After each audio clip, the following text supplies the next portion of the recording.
nobody deserves to die except itong mga korap sa gobyerno. Except itong mga magnanakaw sa gobyerno. Hirap na yung mga Pilipino, tapos tayo pa yung inaabuso. 'Di ba? Ngayon eto may bagong namatay si Akop. Tingnan nyo. Breaking news, habang nagla-live tayo kahapon, si Akop namatay. Anong unang pumasok sa isip natin? Karma. 'Di ba? Breaking news, oy boss Dada, namatay daw si Akop. Tiningnan ko kagad yung cellphone ko, oo, namatay nga, karma. Yun ang kagad napasok sa isip ko. Hindi ko man lang naisip, kawawa naman yung may iwanan na asawa. Nagdadalamhati yung mga anak, yung mga apo, and so on and so forth. Ang naisip ko kagad, karma. Bakit? Kasi yung unang papasok sa isip mo, pag may nawalang isang tao, ibig sabihin yun yung legacy na iniwan niya. Oo, yun yung legacy na iniwan niya. Sabi ko nga sa inyo, meron kaming kapitbahay na napakasama ng ugali. Laging paglasing, nagwawala. Chismoso pa. Tapos, adik pa. Sugarol pa. Lasinggo pa. Lahat ng mga kabulastugan.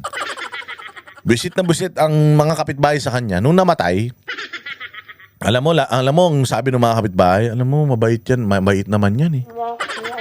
Mabait naman yan, kaya lang nabisyo lang. Yung asawa kasi ng lalaki, kaya naging ganyan yan, naging baliw. Pero noon, okay yan, mabait yan. Hindi ba alam mo yun, lahat ng namamatay, bumabait. 'Di ba? Kasi nga tayo mga Pilipino, maawain mabait yan. Kaya nga ikaw, kung yung asawa mo, visit ka, masama ugali, gusto mo bumait, patayin mo. Pag namatay yan, tayo mo lahat ng kamag-anak niya, yun, sayang naman. Ay, parang nakatutulog lang siya. Mabait kasi yan, yung nabubuhay. Alam mo yun, di ba, alam natin yan, lahat tayo ganyan. Di ba, sabi nga nila lahat ng namamatay, bumabait. Bumabait sa kwento. Kasi nga sa awa, namatay na. Pero si Akop, nung namatay, ang unang naisip natin, karma. Bakit? Putang ina, puro kagaguhan ginawa niyan. Puro kagaguhan at pangbubuli ang ginawa niyan ni Akop Hindi ba si Akop ang nag-contempt kay Si Akop, si Lapaduano ang nag-contempt kay Grijaldo. Kay Kernel Grijalde ba yon? Grijaldo, basta yon. Hindi ba ang tagal na nakulong nun? Pinagkaitan nila ng kalayaan ng wala namang kasalanan yung tao.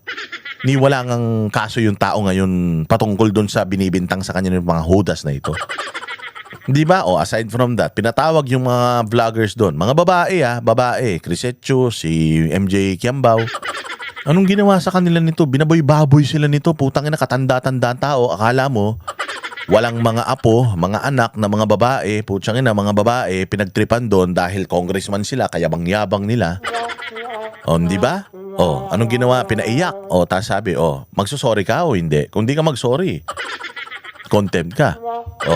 Sinungaling ka. So yung maamin ka, sinungaling ka. Ganun sila mambuli, buwa ka ng ina ng mga yan. Kaya pag naalala ko, talagang putang ina Sabi ko, mabuti na lang din talaga na wala ang mga hayop na yan Tapos, aside from that, nakita nyo kung paano nila tinrato si Pangulong Duterte? Noong pumunta ron si Pangulong Duterte, humarap sa kanila, nakita nyo kung paano nila itrato? 14 hours. Si Pangulong Duterte, 80 anyos, 14 na oras na pinaupo nila doon. Tinatanong nila ng paulit-ulit tungkol sa mga bagay-bagay. Binababoy nila si Pangulong Duterte doon. Pumapalag si Pangulo. Hinarap silang lahat ni Pangulo. Pero nakita mo, wala silang awa doon sa matanda. Hindi lang basta matanda. Dating presidente nagsilbi ng tama sa bayang Pilipinas. Ginanon-ganon nila. Aside from that, siya rin ang gumawa ng mga istorya tungkol kay Mary Grace Piato, na ganito, na ganyan, intel. Siya mismo, pulis siya, alam niya na ang intel, di dapat nilalabas yan. Yung mga intelligence officers, yung mga asset, hindi dapat nilalabas yung identity tsaka mga pangalan yan. Kaya nga nung nakaraan, merong mga nagbigay ang pulis ng mga pabuya sa mga peking intelligence officers nila Kasi paglagay nung bag na ganun, yung bag kinuha, ibinigay dun sa tao, walang laman na pera So, ibig ko sabihin, lahat yung mga yun, nakamaskara, nakatago yung mata. Hindi ba? Nagdi-disguise. Iniiba pa nga yung boses Kaya nga may Bikoy. Ako si Bikoy. Di ba? Kaya nga may mga whistleblower sila na kung ano-ano ang nilalabas ng mga balita at hindi nagpapakita ng mukha. It's because napakadelikado. Para sa isang intelligence officer na ma-expose yung kanyang identity dahil kung ang ine-expose mo, komunista, kung ine-expose mo, sindikato, delikado talaga buhay mo. Siya pulis, colonel, general pa yan, pero alam niya yon, pero nagbubulag-bulagan siya doon. O kaya ayan, ngayon, dahil doon sa mga ginawa niya, kasi si Akop, di man natin kilala yung putang ina niyan. Pakialam naman natin sa ulol na yan, kung anong naging buhay niya nung nakaraan. Wala namang significance sa atin yan. Nakilala lang naman natin yung hayop na yan noong nagsimula na tong Quadcom hearing, nagsimula na tong panggigipit sa mga Duterte. Kaya nga sabi ko sa inyo, kung titingnan mo kung sino-sino yung mga nagsasalita tungkol dito kay Akop, yung mga kasama din niya na nanggipit sa mga Duterte, kalaban ng mga Duterte, yung mga kasama din niya na nagpo-propaganda at mga korap din, mga kontraktor. Pinapaliwanag ko lang bakit ito yung initial na reaction natin. Di ba? Nakukuha niyo yung ibig sabihin? Sige, pakinggan natin tong balitang to at alamin natin kung ano yung nararamdaman ng mga kasama rin niyang mga kriminal sa Kongreso. Ang pakikiramay sa pamilya ni Antipolo City Representative Romeo Acop matapos ang pagpanaw ng kongresista. Balikan ng kanyang ilang dekadang serbisyo sa gobyerno sa Agenda Weekend Report ni Joan Manalo. Pumanaw na si Antipolo City 2nd District Representative Romeo Acop sa edad na 78. Kinumpirma ito ng iilang mga kongresista ngayong araw, kabilang na si House Deputy Speaker Ronaldo Puno. Sa isang text message, sinabi ni Puno na inatake sa puso si Acop kagabi at nalulungkot ito sa pagpanaw ng kongresista na naging kaibigan niya for 25 years. Inalala rin Imaginein mo. Ito si Acop, maraming pera to, dating general. Matagal na lang silbi sa Antipolo. Pinalaki daw niya ng matino yung mga anak niya, sabi niya. Pinag-aral daw niya, pinalaki niya matino yung mga anak niya. Yun yung sinasabi niya sa Quadcom. Ngayon itong si Acop, marami siyang pera. Mayroon, alam mo, napakahaba ng pila sa kidney. Marami akong kaibigan na nagda-dialysis ngayon. Nakapila sila sa kidney transplant. Mahaba yung pila na yan. Ngayon ito si Acop at 78 years old, nakapag-avail siya ng kidney. Hindi ko alam kung paano. Pumila ba siya? Gaano ba siya katagal pumila? Hindi nga natin alam na meron siya sakit . Siguro meron siyang CKD, chronic kidney disease. Kaya siguro pinalitan yung isa niyang kidney. To cut the story short, mahaba yan . Mahaba yung yung proseso. May kaibigan ako 5 years nang nakapila sa kidney transplant. Yung may kaibigan pa ako, yung pamangkin niya taon na rin, matagal na rin na nakapila na ma-transplant, nagda-dialysis na twice or thrice a week. Ganun kahirap. Ang tagal na nilang nakapila. Gano'ng katagal na nakapila ito? Si Acop. O baka naman sa sobrang lakas nila sa pamahalaan, sobrang lakas nila sa gobyerno, sobrang makapangyarihan nila, baka binaypas niya pa. Baka maraming mga nakapila na uuna sa kanya pero inuna siya. Pwedeng ganun. Kasi nga, yun ang tanong natin. Gaano katagal na nakapila yan na para sa kidney transplant? Hindi naman pwedeng bibili ka ng kidney. Pabili nga ng kidney, lalagay ko sa kidney ko, hindi naman pwedeng ganun. Usually may pila talaga yan . Sabihin na natin, tumalon siya. Tingnan mo, tumalon siya, naging okay, naging maganda yung kanyang tawag dito, yung tinanggap ng katawan niya yung kanyang kidneys. Dapat uuwi na nga okay na daw . Tingnan mo, saan siya namatay? Sa atake sa puso. Sa atake sa puso siya namatay, hindi dun sa kidney.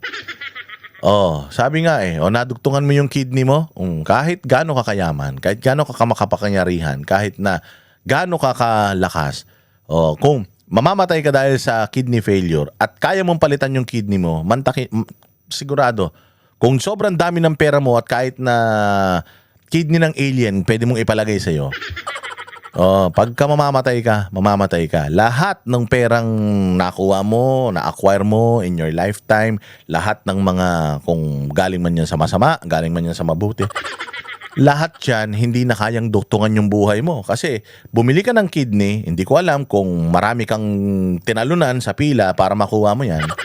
o kung nakuha mo yan ng legal dahil ikaw yung number 1 dun sa pila, kahit na gaano ka pa kayaman, kadami pera mo, kahit isang buong building yung ginto mo, kayamanan mo, o kita mo, hindi nyo na kayang dugtungan yung buhay ninyo once mamatay kayo.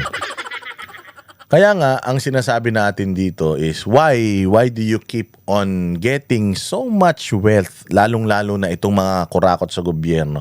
Bakit nyo kailangang mangkurap ng mangkurap? Hindi nyo namang kayang dalhin yan sa kabilang buhay. Hindi kaya ng pera na yan na duktungan o habaan pa yung buhay mo. It happened to Enrile. Enrile is probably one of the richest senators.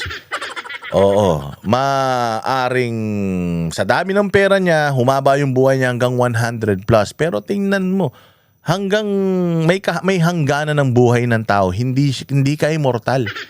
Kaya nga, dito ako nabibilib kay Manong Chavit eh. Bakit? Kasi si Manong Chavit, mayaman talaga siya. Bilyonaryo siya. Yung mga anak niya, ganun din. Yung mga anak niya, kaya na nila yung mga buhay nila. Alam mo ginagawa ni Manong Chavit ngayon? Charity ng charity. Charity ng charity. Bakit? Kasi alam ni Manong Chavit na kahit gaano kadami ang pera niya, kapag sinabi ng Panginoon na times up ka, finish or not finish, pass your papers ka dyan. Diba? Ganun naman yan eh. Finish or not finish, pass your papers. Pucha, pag pinagpasa ka na ng papel, tapos ka. Kahit ikaw pa ang pinakamatalinong tao sa mundo, kung mabagal kang magsagot, kahit alam mo lahat ng sagot dun sa katanungan na yun, putik yan. Basta yung hindi mo nasagutan doon sa papel na yun, mali na kagad yun. So, wala ka nang magagawa ron. Finish or not finish, pass your papers. Ganun din dito. Akop, naka-imprenta na yung death certificate mo. Sa ayaw at sa gusto mo, sasama ka sa akin. Sabi niya, teka, yung mali-maliit akong pera, saglit lang, yung mga kayamanan ko, yung Rolex ko, yung mga Patek Philippe ko, yung mga Richard Mille ko, yung mga Dior ko na mga bag. Hindi mo madadala yun. Hindi mo madadala yan. Bakit? Kasi sa impyerno, hindi tatanggapin yan.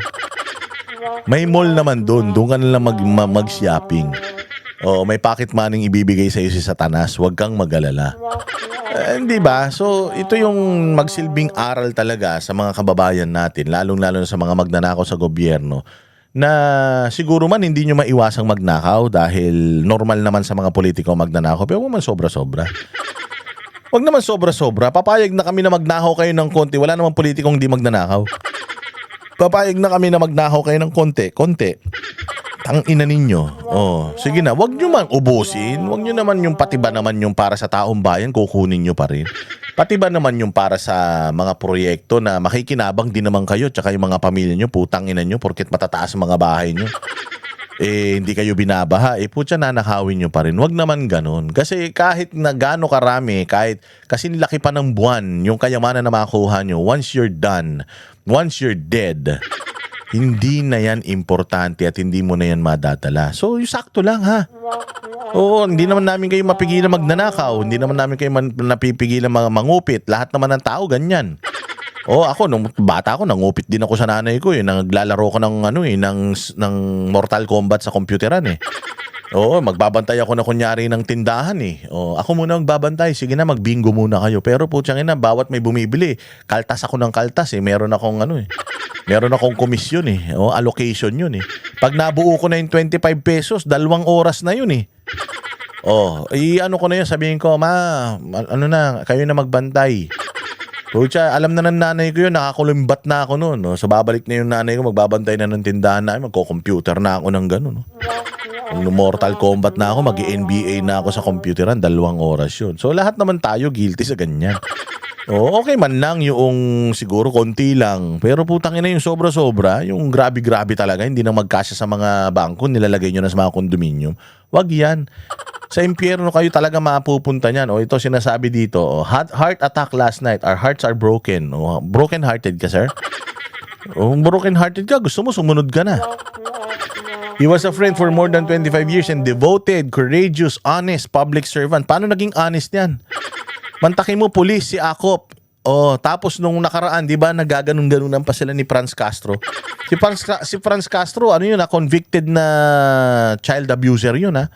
Convicted na child abuse. Tingnan mo talaga ang karma. Putang ina, sabi ko nga sa inyo, lahat ng mga bumabatikos kay Duterte, tingnan mo mga nangyayari sa kanila. O tingnan mo si Franz Castro tsaka si Sator Ocampo, puta guilty sila. Yung Court of Appeals dininay yung kanilang appeal. Ngayon, nasa Supreme Court na. Isang denial pa, putang ina, mabubulok na sa kulungan mga yan. Hanggang 8 taon yata o makukulong ang mga hayop, 8 hanggang 20 years yata eh. O kaya dapat makulong yan si Sator Ocampo tsaka si Franz Castro, sinisisi na naman ng NTF-ELCAC eh. Kayo nangidnap eh, putang ina nyo, sinisisi nyo sa NTF-ELCAC. Mga tarantado.